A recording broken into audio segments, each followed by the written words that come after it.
What's going on, ladies and gentlemen? I am back with another film review. One of my most anticipated movies of the year has been James Gunn's blockbuster Suicide Squad. Just a bit of breakdown for you guys. Growing up as a comic book fan, obviously I grew up when MCU was just now starting up to becoming the mega movie conglomerate in all of film industry. However, growing up in terms of comic books, just overall lore and history, I was always a DC fan. So many years ago, as I'm sure plenty of you guys know this by now, many years ago when Warner Brothers announced that they were going to start their own DC cinematic universe, I was uberly excited because most of my favorite comic book characters were DC characters, as well as most of my favorite stories, whether it's Batman The Long Halloween, any of the original Justice League comics, Flashpoint, you name it, any of my favorite comic book stories primarily were DC stories. So, when the DCEU first came to be, obviously, Man of Steel, I think it's an underrated classic. It's one of my favorite superhero movies in the modern era. Batman v Superman left a bit of a sour taste in my mouth. But ironically, my two least favorite DC movies were the ones that I was mainly excited about: Justice League and Wonder Woman. No, excuse me, I'm sorry, almost broke the internet on that one. Justice League and Suicide Squad. Both coming out near back-to-back. Suicide Squad, I believe, was the third movie in the DCEU. Justice League being the fifth, following Wonder Woman. Now, obviously, I'm assuming most of you guys did not enjoy David Ayer's Justice League. Just a convoluted mess. No real soul in the movie. Very lackluster. It felt like 3 or 4 different plot holes that tried to mix it up into one. So obviously, I'm assuming most of you guys did not enjoy David Ayer's Suicide Squad. So I kind of just left the DCEU at that point, following that in Justice League. However, when I heard that Warner Brothers was going to try to, revitalize the Suicide Squad kid and kind of giving it a new lease on life, I'm like, okay, I could see them redoing a version of the Suicide Squad, just make it more fun and vibrant and just an overall gritty movie. But how are they going to go about it? What exactly are they just going to retcon everything? Well, they brought in one of my favorite filmmakers the last number of years, and that is James Gunn. I've been a fan of James Gunn ever since I saw Slither, and when I heard that he was doing a version of Suicide Squad, I'm like, take all my money. Take all my money, give him the reins to do whatever the hell he wants, and he is going to make magic with this movie. Because you look at when he was at Disney doing the Guardians of the Galaxy, it kind of has that same type of vibe and energy that the Suicide Squad have. A bunch of ragtag characters kind of mushed all together to create something magical. That's what the Suicide Squad basically is. Now, the only difference is that the Guardians of the Galaxy, while they were heroes, they still had these major character holes.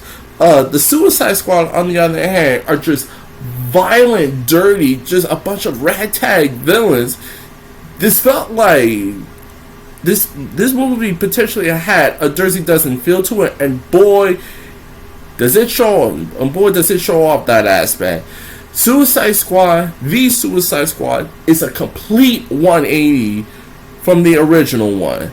Just two totally different movies altogether, from the style, the visuals, the comedy, the dark aspect of it. When I first heard that they were going to do another crack on the Suicide Squad, I thought that this was going to be a more of a gritty, violent ultra dark type of comic book movie.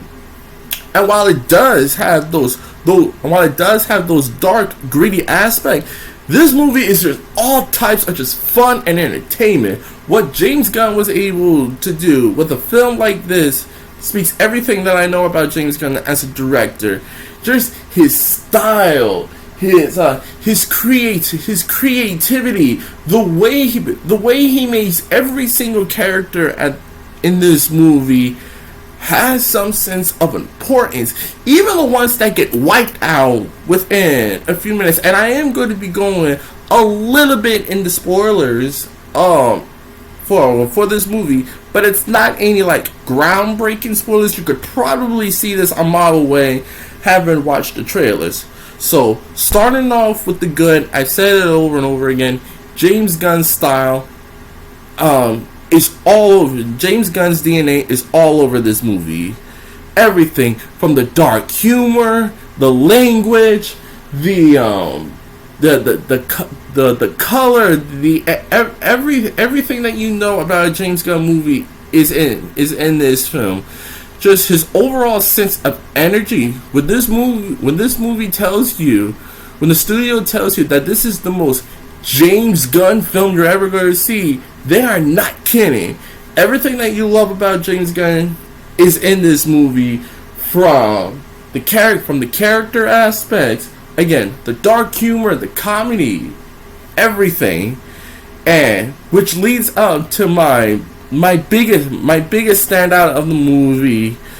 Listen, I love Peacemaker. I love Bloodsport.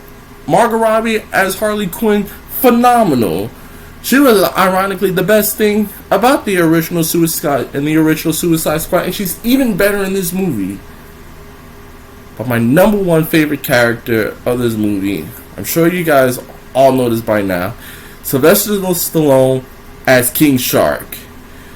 King Shark in this movie steals almost every scene that he's in, and I would have given it to Polka Dot Man, but King Shark had me dying of laughter every time I see him on film. And he is everything about him, just his charm, his aggressiveness. He's kind of like your prototypical man child, but in a shark form. Just like, if you thought Baby Groot or Grown Up Groot stole the two original Guardians of the Galaxy movies, wait till you get a blow of King Shark. He is Groot times 10 in terms of his comedy, his action, and just his overall sense of energy. I loved King Shark in this movie. And everyone else in this movie is phenomenal, including my man John Cena in this film. If you guys saw my review for F9, you would have heard that John Cena was easily probably the worst part of the movie. He was terrible in F9 alongside Vin Diesel, and I think a large part of that is due to the fact that F9, it felt like it was directed by someone who hadn't directed many movies prior. I mean, it really does. And then the fact that that was John Cena's first big role in a blockbuster film, it feels like he's being directed by someone who has not had many directing credits under his belt. This one, however, James Gunn knows how to use John Cena in this movie. Peacemaker, when the studio tells you that he is a douchier version of Captain America, believe it. Absolutely believe it. This guy, he is the U.S. agent times 10 if you watch The Falcon and the Winter Soldier. John Cena, everything from just his body language, his facial expressions, his comedy, his action, it's all better.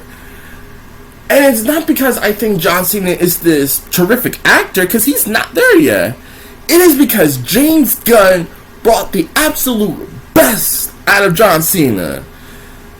I mean, you go back to watching Dave Bautista in the original Guardians of the Galaxy. He brings that same type of aggressive and violent energy on the John Cena. It's like it's a match made in heaven. It was almost as if John Cena was born to play this peacemaker role. Like, I was like, so you have this movie which has basically three different forms of leadership. You have Rick Flag,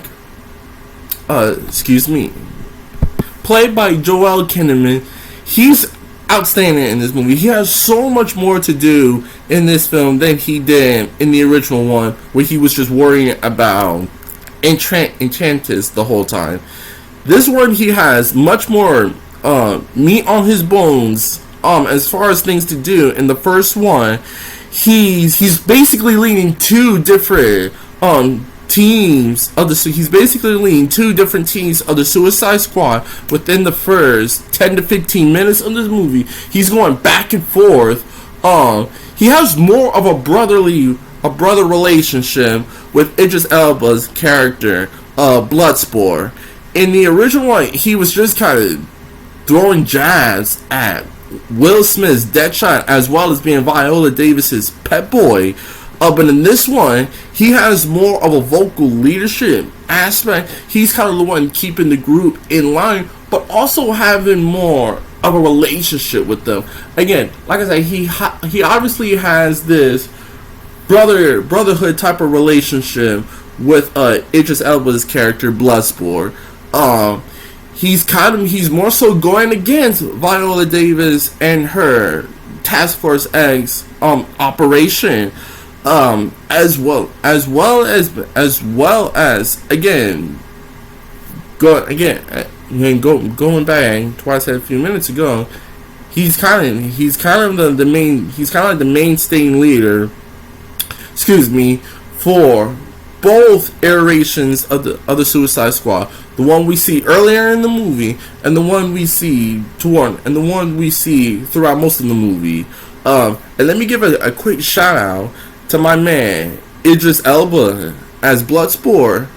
When I heard that they were gonna recast the original team of the Suicide Squad, and that Idris Elba was going to be more so of the on-screen leader, I'm like, okay, I could see this. Now, just a quick breakdown of Idris Elba in these blockbuster movies. I've seen him in two.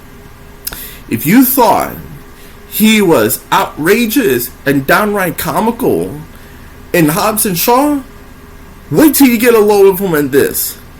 He is a complete utter dickbag, but he's a dickbag that you can absolutely root for. Like, he is the antithesis of what you want in an anti-hero. He is so effing funny and has so much and oozes so much charisma in this film. I'm not saying Idris Elba has more charisma than Will Smith, but when you watch the two in both Suicide Squad movies, it is like night and day who shines more so in this film than the other. And that is because, again, James Gunn, with all the shackles free from him, like, he has free range to just do whatever he wants. And the fact that he gets the most out of this cast, literally filled with 17 members of the Suicide Squad. Yes, you heard me correct. There are 17 members of this Suicide Squad all together. And the fact that he is able to balance out this act with incredible ease is just mesmerizing. The movie flows like a stream in the ocean. It is so relaxing and enjoyable that I literally sat in my movie seat and just being like, wow, when people were saying that this may be their favorite DC comic book movie, I don't know if it's my favorite, but it's high up there. It really is. And at this point, I've been going on for about 15 minutes. I haven't even given into as far as the plot of the movie. So the movie starts off again with a version of the Suicide Squad. I don't want to give any more spoilers to the movie, but it kind of leads you into this diversion where you've seen the main version of the Suicide Squad. You know, the ones that we've seen throughout all the trailers. And it starts off with them kind of doing the main task force-esque work. And so they go on and they're trying to discover this underground base that has apparently this secretive mission to unleash this force onto the mainland in Cartel Maltese and potentially lead that same force into the United States. And it's up to the Suicide Squad to find out the origins and the secrets of this creature, of this mission, before it gets back to the States. That is basically the plot point of the Suicide Squad. And of course, it's led by Joel Kinnaman. Joel Kinnaman is Rick Flag. Idris Elba's Bloodsport. There are a handful of characters that did come back from the original movie, but for the most part, this is an entirely new cast. You have John Cena as Peacemaker, his basically ideal is to maintain peace at any cost. Like I said, he's the U.S. agent times 10 from The Falcon and the Winter Soldier. Just imagine the U.S. agent with all handcuffs off of him. That is essentially what Peacemaker is for. And so you have Viola Davis leading these two iterations of the Suicide Squad. And if you thought she was an a-hole back in the first one, my God, is she ultra shady, ultra evil, just, I don't want to curse, but the ultimate B word in this movie. She is such a badass character in this film that it's almost night and day for what she was in the original one. Yeah, in the original Suicide Squad, yeah, she has some shades of gray, you know.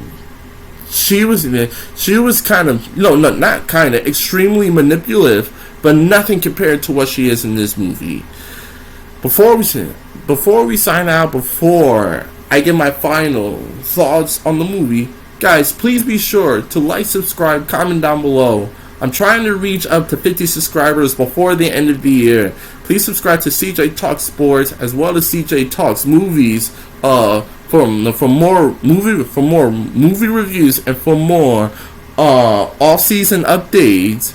But now going back to the Suicide Squad, final thoughts. This movie is a borderline masterpiece. I absolutely enjoy the hell out of this movie. It is everything that I wanted from the Suicide Squad.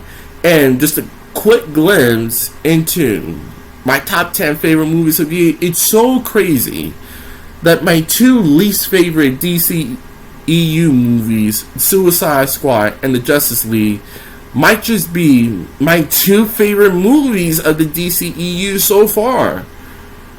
For the most part, it's always been Wonder Woman and Man of Steel as my top two favorites in the DCEU. Now with Justice League and the Suicide Squad, man, I might have to do a re-update on this list. You might see me on Nerd Cage's channel.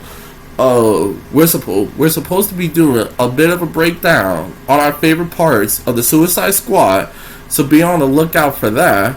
Overall, I give this movie a 9.5 out of 10. I'm absolutely going to watch this again, either in theaters or on HBO Max. Please see it in theaters first before seeing it on HBO Max, because you're going to get a much more enjoyment seeing this in theaters than you are at home. But that's going to be the end of this video, guys. Please be sure to like and subscribe and comment down below. This is CJ Talks Films, and I'm out of here.